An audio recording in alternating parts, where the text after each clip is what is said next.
और आप लोग पूर्णाहुति करेंगे। जब स्वाहा बोलेंगे तभी आहुति करना है।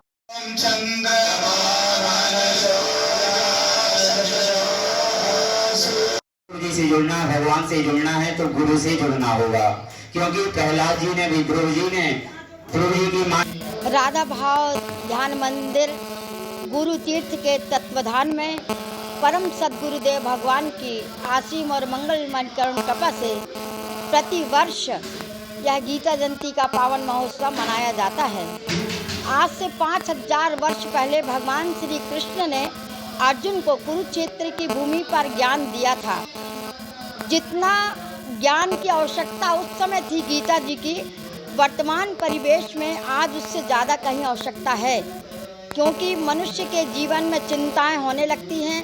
आकाश मंडल पर कोई प्रकाश की किरण दिखाई नहीं पड़ती। हमारा मन संसार के असंख्य भोगों को प्राप्त करने के लिए लग जाता है। हम ईश्वर तक नहीं पहुंच पाते।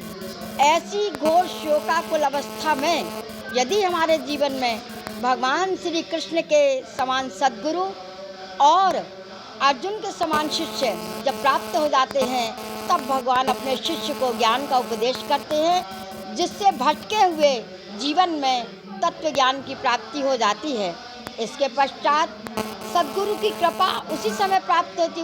मनुष्य अपने जीवन में कोई भी कार्य करे, लेकिन उसके लिए जीवन में अपना पुरुषार्थ और सद्गुरु की कृपा बहुत ज़रूरी है।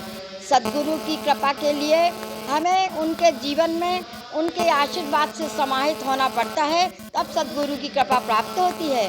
और वे सद्गुरु हमें हमारी स्मृति का बोध कराते हैं, तत्व ज्ञान देते हैं, हमें लक्ष्य की ओर अग्रसर करते हैं और जीवन में ऐसा कर्तव्य बोध प्राप्त करा देते हैं जिस कर्तव्य को हम करके जीवन के लक्ष्य के संपूर्ण प्रकार के कर्तव्य कर्म को करके अपनी आत्मा का कल्याण कर लेते हैं। यह श्रीमद् भगवद गीता और भगवान श्री कृष्ण का ज्ञान उपदेश है।